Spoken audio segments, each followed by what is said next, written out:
Hello everyone, welcome to the HardReset channel, and today I'm going to show you how to check your weekly report in the MyFitnessPal food tracking app.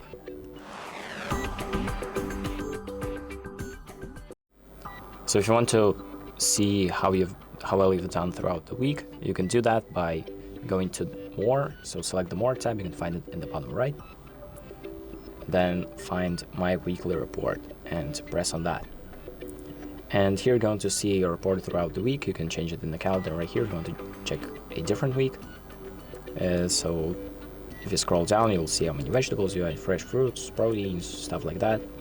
But nothing really pops up for me because I wasn't tracking throughout the week.